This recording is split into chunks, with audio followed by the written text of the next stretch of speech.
the warmth and gaiety of a successful party, the pleasure of friends amongst friends, the anticipation of new and interesting people to meet.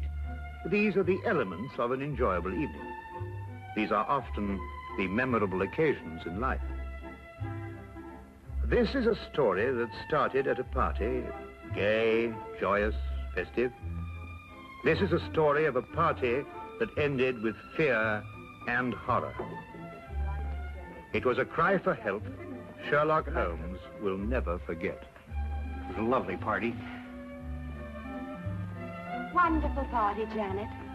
Good night, Russell. No one deserves happiness more than you and Russell.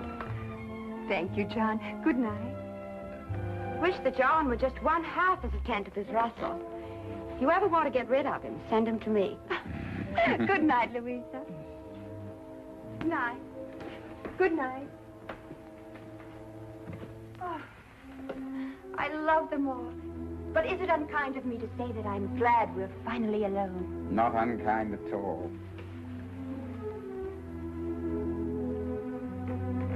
Just leave everything till tomorrow, Susan. Thank you, madame. Good night. Good night, madame.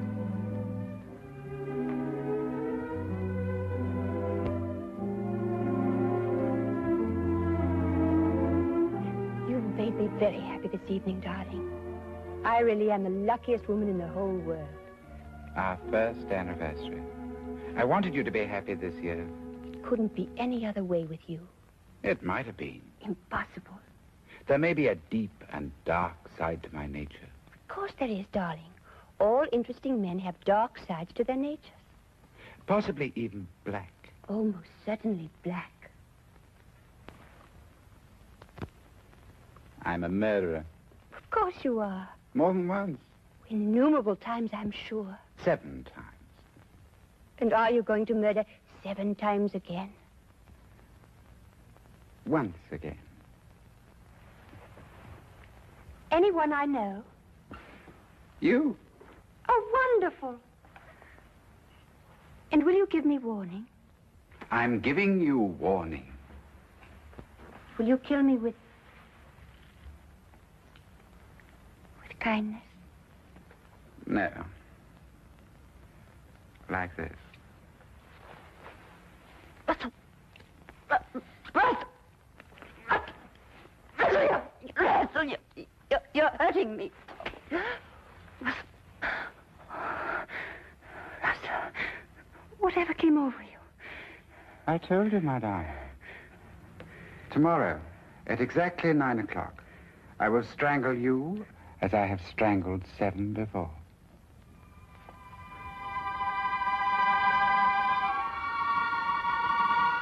You're serious? About the art of murder, I am always serious. I've used it as it suited my convenience. Death is my only true friend. Russell, don't talk like that. You don't believe me now, my dear. But you'll think about it. You'll come to know and to fear. Then you'll fly to the police and tell them what has happened. They may believe you, they may not. And tomorrow, at exactly 9 o'clock, I will kill you.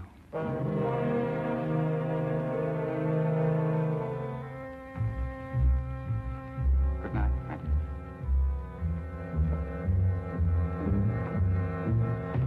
Oh, yes.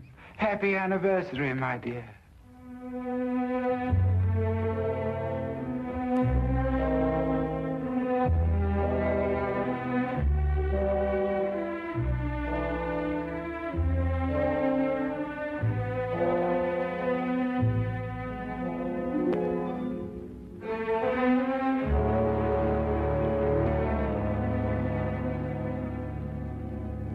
Suppose you tell us the whole story as it happened.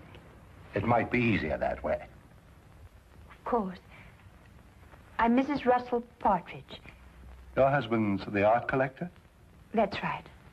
Oh, he's a wonderful man, your husband. I first had the pleasure of meeting him when we were guarding the French collection that came over. He's a wonderful man. Everyone says so. Yes. Now, Tell me what's troubling you, Mrs. Partridge. You can rest assured that for your own sake as well as your husband's, Scotland Yard will do everything it possibly can.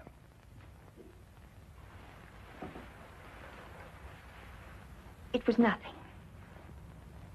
Nothing? I was mistaken. I can see it now. Probably the result of too much party last night and an overactive imagination. Well, perhaps you care to tell me about it anyway. It may help to dispel any doubts you have. It isn't necessary, really. I'm sorry to have taken so much of your time, Inspector. I'm sure you're a very busy man. Mrs. Partridge, I'm very pleased to hear you feel this way now. What do you mean? Your husband told me of the incident last night. He was afraid you wouldn't be able to overcome the delusion. My husband told you? Yes, he was here this morning. What did he tell you? Only that you were suddenly overcome by the idea that he intended to harm you. You're over that now, I see. My husband told you that? May I say, Mrs. Partridge, that in my experience here at Scotland Yard, I've met many people who thought for a short time that they were being persecuted. But it passes. Your husband will help you, I'm sure. I'm sure. Thank you, Inspector.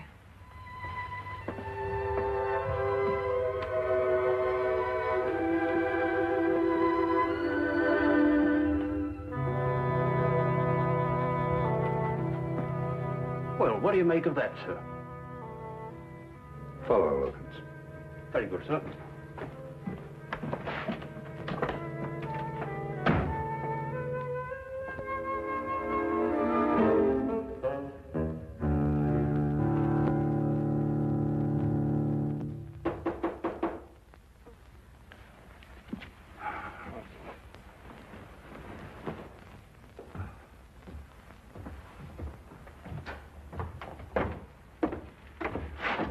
Yes? Oh, Is this the flat of Mr. Sherlock Holmes? yes, Mr. Holmes has just gone downstairs to look for darkness. Won't you please come in? Thank you. Oh, please excuse me. Would you like to sit over here?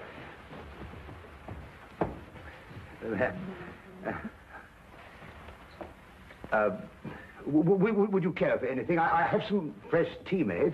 No, thank you. You say Mr. Holmes will be right back. Oh, yes. Oh, forgive me. I'm Dr. Watson. How do you do? I'm Mrs. Russell Partridge. Oh, your husband's the art collector. Yes, Oh, I met him not long ago. Wonderful man. thank you. Of course, I'm not much an authority on art myself. I just like what I like, you know. But I understand he's one of our leading judges. Yes, that's true. Wonderful man. Interesting, too. Yes. I think perhaps I'd better leave. I was wrong to think that... What a beautiful day, Watson. Perfectly exquisite. We really must make an effort to get out and about more often and see the beauties that are... I beg your pardon, madam. I didn't realize we had a guest. May I present Mr. Holmes? This is Mrs. Russell Partridge. Do forgive the exuberance of my entrance, madam. I'm delighted to meet you. Won't you sit down? I think that I realize the situation is a delicate one. How do you know? Because you didn't wish it to be known that you'd come here. So you left your carriage at the corner of the street and walked. You saw me? No, as a matter of fact, I didn't. But I observed that the hem of your skirt has picked up a certain amount of dust from the street. And though you undoubtedly came by carriage, because your shoes, which are extremely fashionable ones, were not meant for comfortable walking. Mr. Holmes, I need your help. In what way, Mrs. Partridge? I believe my husband is going to kill me. Russell Partridge? Why do you believe this, Mrs. Partridge? He told me he would. Last night. Why, that's impossible. I had the same reaction at first, Dr. Watson. It couldn't be true. Not by Russell. As everyone tells me, he's such a wonderful man. And when did he say he was going to do this? Tonight, at 9. And then he said something impossible, Mr. Holmes.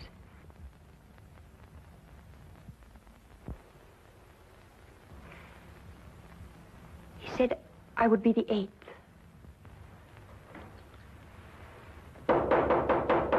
Excuse me.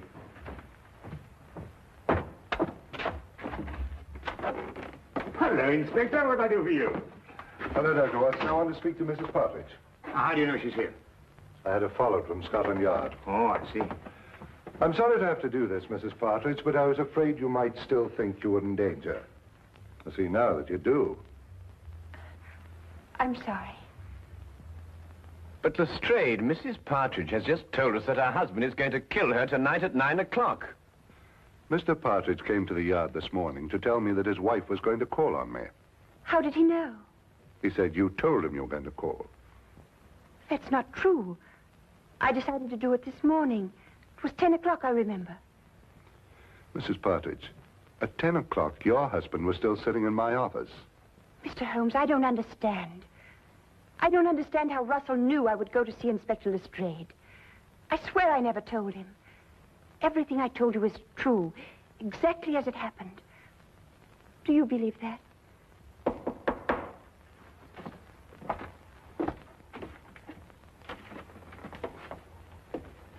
Excuse me. My name is Partridge. I believe my wife is here. Yes, indeed, she is. Will you come in? Russell. I'm sorry I'm late, my dear. I was detained at the gallery. Are you ready to leave? How did you know I was here? How did I know you were here? Yes. How did you know? But you said you'd be here. You told me to meet you here. Have you forgotten?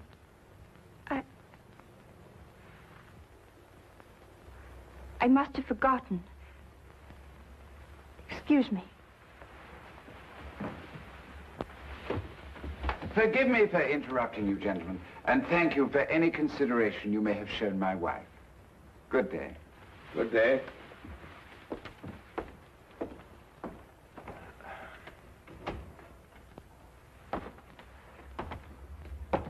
Well, I'd say that young woman was heading for a complete nervous breakdown. I've seen these delusion cases before.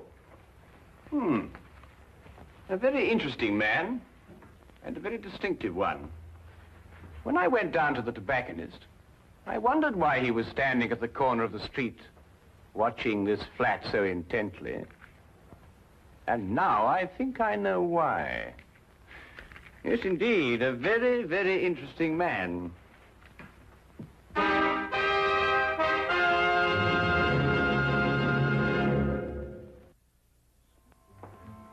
Well, Lestrade, there were two incidents in the romantic life of Russell Partridge.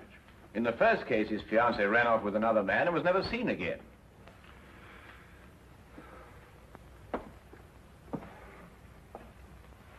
She ran off with an American, didn't she? Was this confirmed or assumed, Lestrade? Well, I don't know. And in the other case, he was left at the altar, I believe the expression is. Yes, that's right. Was that girl ever heard of again? She ran off with a South American, I believe. But really, Holmes, it just isn't logical. If Russell Partridge really intends to kill his wife, he's not going to tell her about it first. That'd be putting a rope round his neck. Would it be? Do either of you really believe that? It isn't logical, Holmes. It isn't usual, Lestrade. But this man is just amusing himself. He's an insane fanatic. And unless you get a warrant out for his arrest, I, for one, won't be responsible. Now, look here, Holmes. I can't ask for a search warrant every time a man's left at the altar. What would you be looking for anyway? The evidence of the 7 other murders he told his wife he'd committed. Holmes, you must understand that, well... Or the 8th will be on your hands.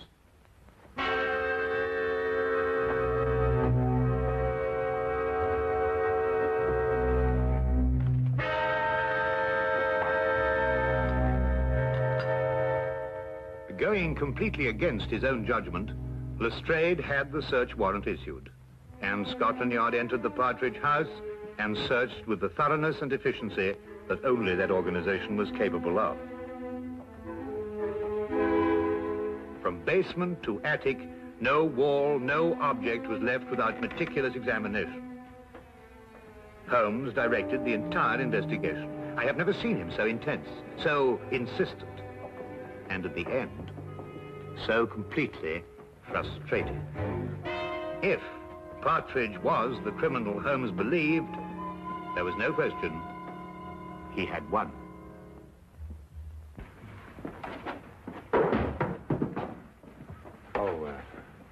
Naturally, Mr. Partridge, the yard will assume responsibility for putting things back as they were.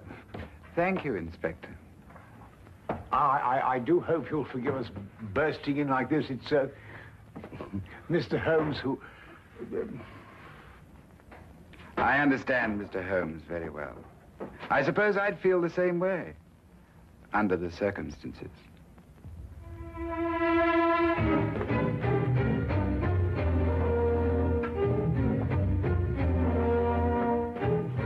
What time is it, Watson? A few minutes after 7, 5 minutes since you last asked me. It's there, Watson. It's there. I'll swear it's there. What's there? The evidence that Mrs. Partridge isn't lying. That her husband is a murderer. It's in that house somewhere. I'll swear it. But you've searched all over the house, Holmes. You've measured every inch of it. I know, Watson, but it is there. I've overlooked something. And unless I can find out what it is, that girl is going to be murdered in 2 hours. He said 9 o'clock.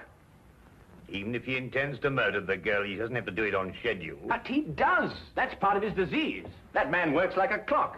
He tempts the police by having the victim report the murder in advance, and then he has to complete his game by murdering on the moment, the exact moment. Ah. Now where are you going?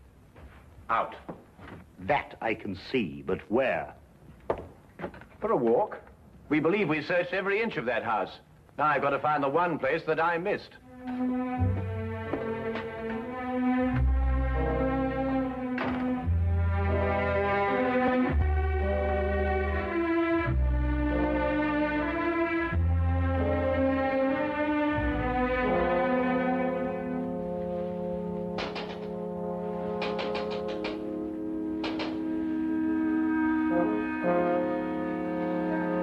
Mr. Holmes. Good evening, Mrs. Partridge. I realize the entrance is somewhat unconventional, but then so are the circumstances. I believe I made the climb unseen. What are you doing here? I want to prevent you from doing this. I can't stay here. You must. If I stay here, kill me. Mrs. Partridge, I know your life is in danger, but if you leave here, I can't guarantee your safety. If you stay and help me, we may yet have a chance. A chance? Yes. It's my theory that your husband will try to... Janet!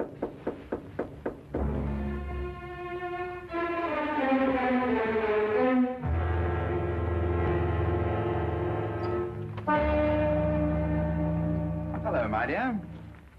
You were so quiet up here, I thought perhaps something was wrong. Are you planning a trip? No. Going out, perhaps? I was. But then I changed my mind. Why did you change your mind? Because I think you're lying. You're insane, Russell. But I don't believe you're dangerous. I shall stay here tonight and leave in the morning. I'm glad you feel like that, Janet. It shows you have great strength of character. Where did you kill your other 7 victims? Here, in this house. How did you dispose of their bodies? The bodies are still here. But the police searched the house. I know. I watched them. Very efficient. Especially with Mr. Holmes to guide them. A very clever man, Mr. Holmes. It was a tremendous temptation not to tell him where to look. It's 8:45. You have 15 minutes. Why don't you run away?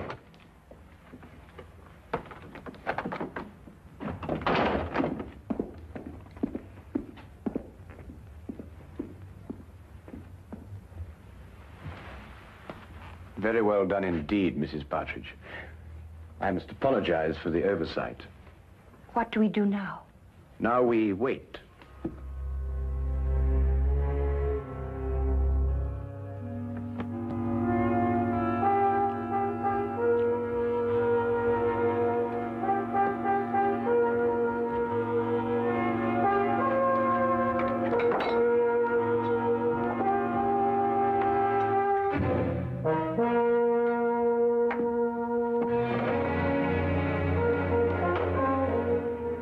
Only one.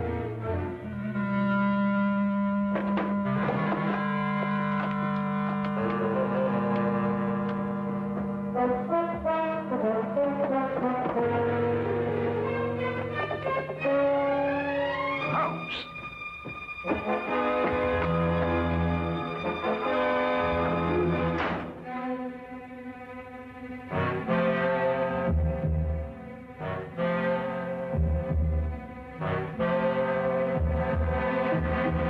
At last I remember it. What is it, Mr. Holmes? Oh, one place I forgot to look. I'm going to step outside now, and I want you to count up to 10, go to the head of the stairs, and then start slowly down. Will you do that for me? I'll try. Don't worry. I'll be there. 10 seconds, remember?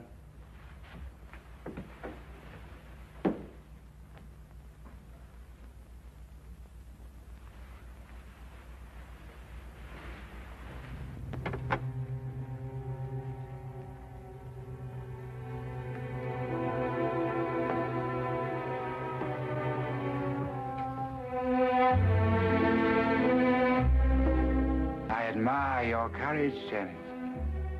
Aren't you afraid? No. I don't believe you. I think you are afraid. No, I'm not. The others were afraid. Don't take that last step. How did you get in? The important thing is that I'm here, and that your wife is safe. And because of your premature revelation of yourself, so am I. I'm sure it is not against the law of England to walk up the stairs in one's own house. Besides, my wife is completely unharmed. And the other 7, Mr. Partridge? What other 7, Mr. Holmes? You searched this afternoon. The other 7 exist in my poor wife's sick imagination. Yes, and in mine, too. I know where they are now. Really?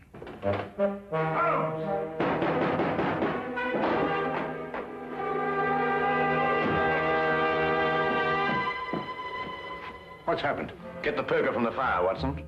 Poker? Yes, the poker.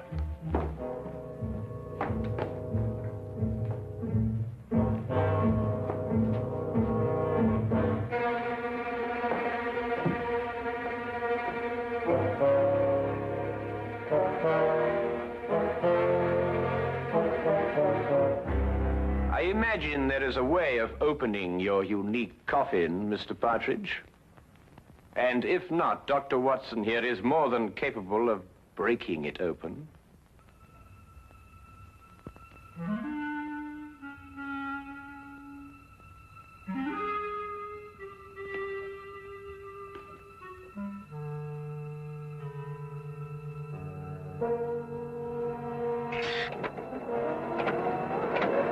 Oh, good Lord! The mortal remains of his 7 victims, Watson. Each step a coffin, and each coffin a monument to the most insane killer I have ever met.